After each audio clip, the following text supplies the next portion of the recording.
Hey, y'all, what's up? What's going on? So, today we're going to be talking about the new episode of Power Book, the new edition of Power Book Force, episode 1.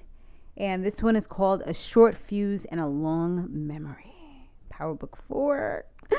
I was waiting for this. I was excited about this. Were you guys excited about this? And I feel like they're not going to disappoint. I feel like this is like a little bit of a different spin. And, got the little Caucasian flair, but it still has all the grit and grime and dirt that we love.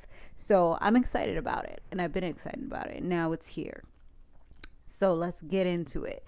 So I don't have I'm still getting in the feel of the names. I did kind of look up one name, maybe two, but yeah, it's gonna take us a little while to get to the names because they ain't really say many of the names from what I heard. I'm probably gonna watch it again, but I ain't really hear them say too many of the names. So we gonna catch on as we go along. I'm not the best with names, but we got this. All right, we got this. So now Tommy, in the beginning, he looked like he was ready to commit suicide or something because homie was driving like he was a maniac.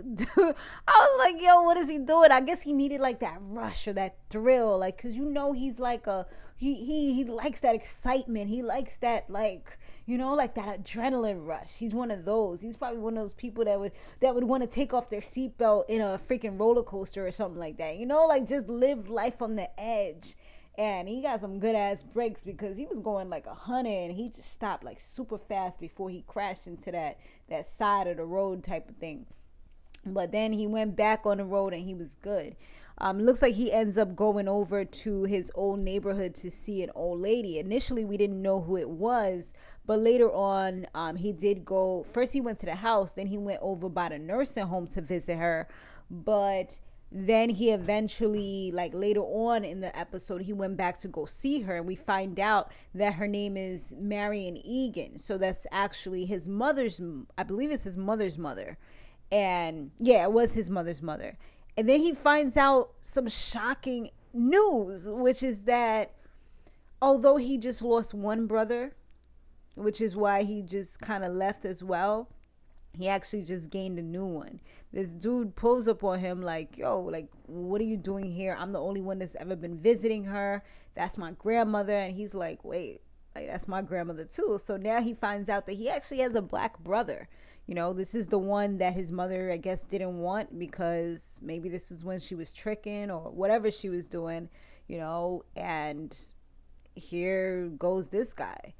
So I'm pretty sure that this guy is probably involved in the drug game or whatever because this was most likely her pimp or somebody that used to supply her drugs or something. And then he got her pregnant. She gave him the baby and he raised the baby on his own. So this kid didn't, they had two different perspectives because this kid, and I'm not even sure what his name is, this kid, he didn't have a mother in his life. So he was kind of curious. So Tommy did tell him a little, but he's like, at the end of the day, she wasn't a queen. You didn't really miss out on anything.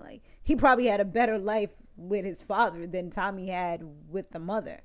And Tommy's just like, wow, you was with your dad. He's like, yeah, he raised me and everything. So he got to get the father that Tommy, didn't really get to experience until later on in life, which that ended up being a messed up situation as we saw unfold. So, Tommy did take his number and Tommy was kind of confused as to whether he wanted to move forward with him or not. He even threw the freaking number away. But then, and when it was exchanging numbers, is it just me or those of you that are in my age category, I feel it just brought me back to being a teenager where people actually used to exchange phone numbers written down on paper, as opposed to these days, it's just oh, what's your number? And then honestly, you just start putting it in your phone, you know what I mean? Or these kids, what I see them do is, oh, what's your snap? I remember I was walking somewhere in Manhattan. Some young boy come up to me, talk about, oh, you mad cute. First of all, I could probably be your mom or your older sister.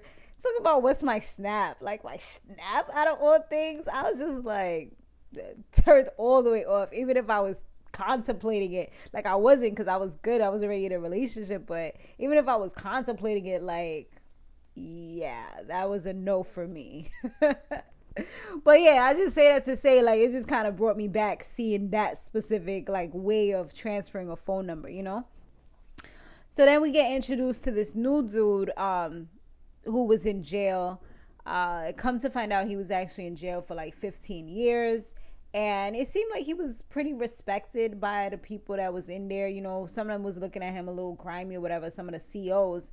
But um, he was, you know, decent. And it looks like, you know, he actually had some pretty cool Jordans that he ended up giving to one of the CEOs that was cool with him. And the CEO, it was kind of like a barter system where the CEO gave him some bomb looking barber set, because that seems like that was the trade that he took up when he was in jail. Like, he got so good that he was able to even do the employees, you know. So they trusted him to where they knew that he wasn't gonna kill anybody with the you know, with the blade or whatever. So that was pretty cool. So yeah, I mean, it was good that he made something out of his time being there, you know. He didn't just waste it. And the guy that he was actually cleaning up in there, one of the I guess workers, he was just like, you know, once you go, don't look back. Like, we don't want to see you back in here. Which, you know, unfortunately, that's the bad part about a lot of people that have been there so long. Some of them, they don't know how to acclimate now to the new world, and they just feel safe being there, so they end up coming there, especially if they don't have things set up for them, or they don't have a way to get started. It's like so hard, you know. So, but like I said, it looked like he was good. He gave him the Jordans, which he probably could get for mad money, because those joints was crisp, and they look like they haven't even been worn, and they were like, you know, official. And you know, like, he was in the drug game, so of course they was something that was probably like classics or whatever. So yeah, that CO about to come up real quick on StockX, like he was saying. Dude was like, I don't know what StockX is, but initially he didn't want to give it to him, but he ended up doing it anyway. Dude literally left with socks on. I'm like, could it be me? I don't like walking barefooted or anything. I mean, socks possibly, but I could tell that the ground was cold because the snow was melting. There was snow on the ground. Like, where you going, bro? And so people in Chicago, in that area where Tommy was, they were like super legit, like weird about parking. When he first got there, some dude tried to like bully him about parking. He wasn't with it, but it got pretty light. Like, you know, it didn't get too crazy or whatever. But he's like, oh, I put this here. This is a spot. You got to pay me. Like, nah, get out of here. I'm like, yo, they bugged. I'm like, yo, where I live, like, it's starting to get survival of the fittest for parking, because they done removed a whole bunch of parking spots, put, like, all these different things in the area. It's just stupid over here now. So, um, it's about to be like that probably in some lifetime. I wouldn't be surprised. People be like, F this. They be doing what they want. I be seeing all kind of parking violations, but people just fed up. They just like, whatever. Like, I'll take what I gotta get. You know what I mean? Like, if you won't give me a ticket, just give it to me. I'll just deal with it. I be like that sometimes, but I try not to, because them tickets be adding up. So then he ends up meeting with like um another group that ends up trying to bully him, like probably later that night. He's like, yo, what's up with people in parking in this area? Like, you know, they like, what's up with this? They was like trying to bully him or something, and he's like, he stood his ground, like let them know like he wasn't the one. And they're like, yo, do you know who these people are? He's like, at the end of the day, he don't care. You know, he looked them right in their eyes like, ain't no fear in my heart. I'm like, yes, BX all day. Well, he's from Queens, I think. But, you know, New York City, that's what I'm talking about. Like, show no fear, show no mercy. Like, we don't do that, son. So, and the guy tried to call him and say that he was a Boston dude. I guess because his accent is obviously different, but you know, he got like that white boy hood flair to it. So it kind of do sound a little Boston like, but it's not Boston. It's New York City. Get it straight, okay? So then it's like this, the people that he actually came encounter with was actually like kind of like part of a crime family in Chicago. They were like the father, it's the brother, the sister, and there was some other dude that was kind of like the brother's boy, who was kind of like the bus boy, if you want to call it that, or not really the bus boy, but kind of like the errand boy, is as he was called in the bar.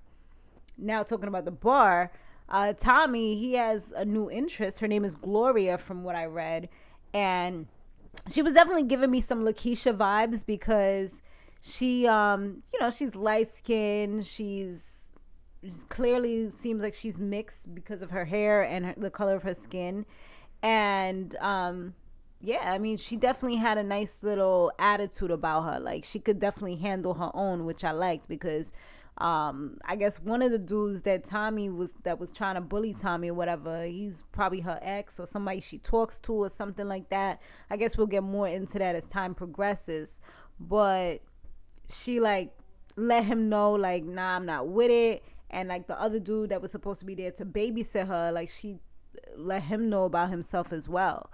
Ironic, I mean, like, crazy enough, Tommy seen how this dude was trying to talk to her, and when he went out to go take a call, Tommy like roughed him up. I don't think Tommy killed him. I'm not exactly 100% sure, but Tommy did rough him up, and that was good enough to get in her pants. Like, they had sex on the first night. Like, gave it a soup.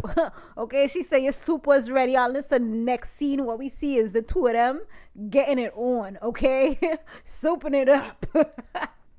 I was like, okay, this is gonna be pretty interesting.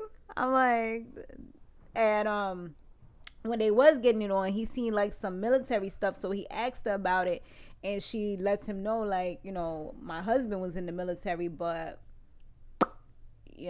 he went in, he got deployed, and he never came back.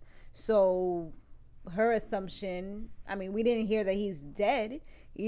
So it's like one of those unwritten things or unsaid things that you say. It's kind of like, now by her saying that, we're going to assume that he's dead, but I wouldn't be surprised if somehow, some way, he pops up later on, or maybe that was code word for that's the dude that she was talking to. He changed when he got deployed, or I don't know. Like, we'll see how this turns out, but I don't know. They did kind of like remind him of the fact that, he almost was married. Like, he got really close, and they kind of was flirting with the idea, like, like, do you like being married? And she's like, I wasn't married long enough to even know. And she was like, asking him about it, and he was like, I don't know, we'll see what happens, kind of thing. So I don't know, we'll see how it goes. But I know in the back of his head, he's, especially now that he's getting back involved with this stuff, it might be something that he might be worried about, like getting too close to somebody and then they kind of just die. You can tell that this man, when he likes something, he likes something. Like, there's people like that, like, they'll be like, I don't have a type, but then you look at their history and everything is kind of like the same type of look. You know what I mean? Like, for me, I can say I don't really have a type, because if you look at my history, it's like the United Nations. Well, I wouldn't say the United Nations, because everybody has been some color of brown, but yeah, but you can't really say I have a type unless all you can say is like, I like people of color. That's about it. That's dark, that have melanin. That's about it. Other than that, you can't really say like anybody looked like anybody, or tall, short, or a light skin or dark skin. It never really mattered. But some people, you just like, yeah, that's your girl, ain't it? And that's kind of the same thing with him. Like, first, from what they were saying, he always liked redheads, which kind of reminded him of his mom, because maybe that was the only reference that he had. But then once he got with Lakeisha, who was completely different from that particular look, it's almost like that's what he's gonna keep on trying to get going forward. I wouldn't be surprised if that's like his new thing, because now he's trying to get fill that void or that replacement for that particular look. That's why I kind of think with him, it's like he always tries to fill a void or something that he's missing. So Tommy, he went to go see the other dude that was bullying him. And, well, no, after that, the other dude that seems like he's kind of like close to this chick, or had some type of past with her. I don't know his name as yet.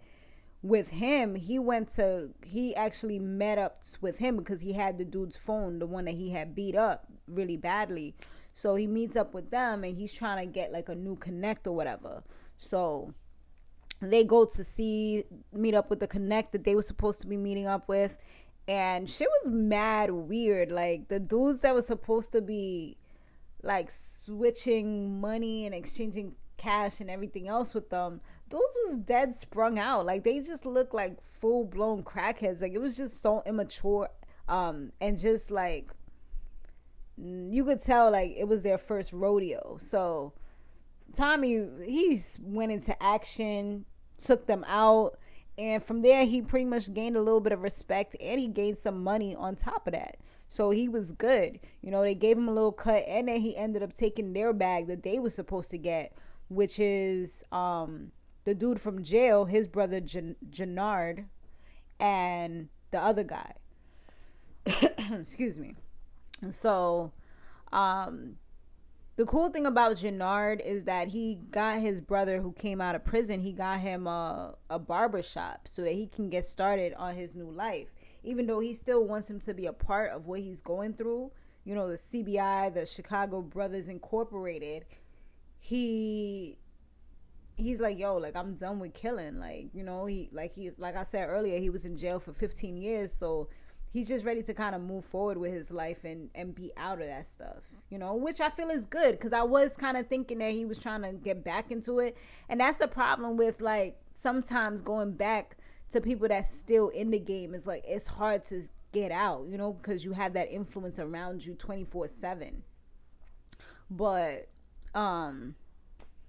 yeah, like I said, he said he was ready for a change. The crazy thing about it is that he's always gonna have that like I'm gonna get you before you get me type of mindset, because there was a guy that came in asking him 21 questions, you know, asking him all these different questions when the shop was like not even officially open.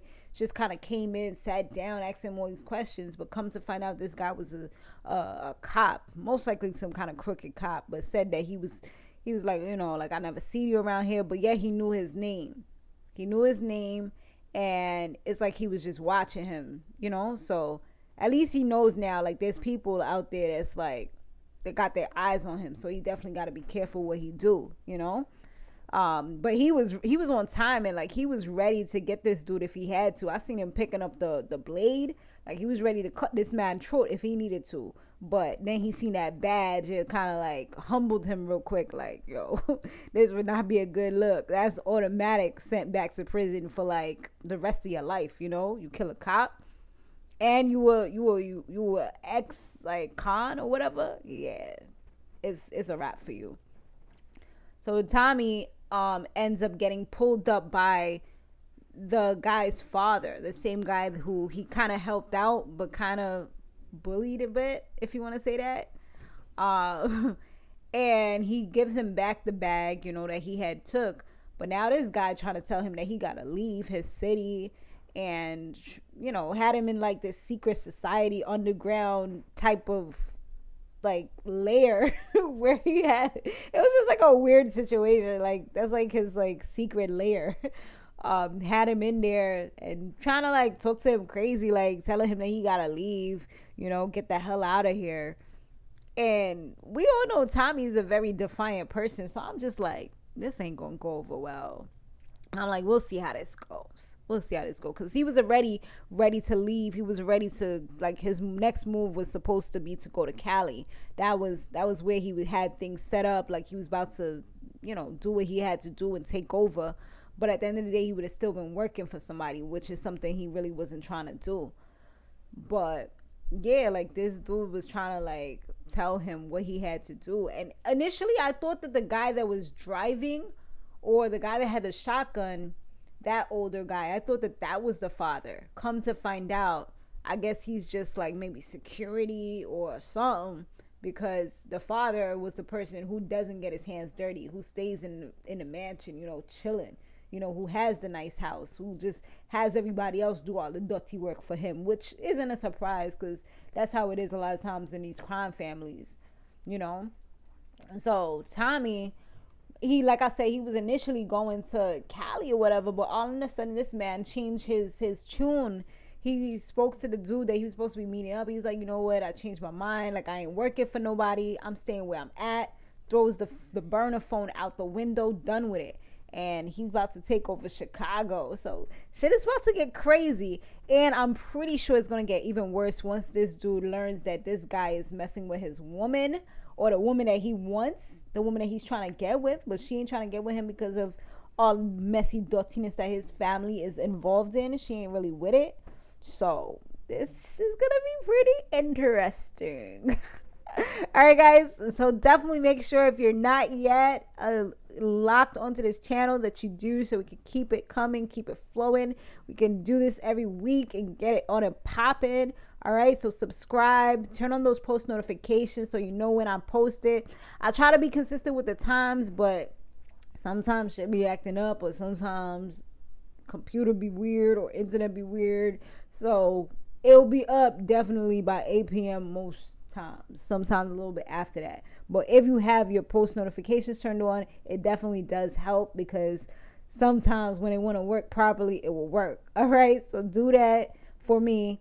And also, you know, like this video and share it wherever, you know, there's other people that like this type of show, so we can do this. All right, we on it. All right, y'all, let me know what y'all thought about this episode down below. I look forward to reading your comments, and I may start doing consistent comment shout outs for this show. See you in the next one.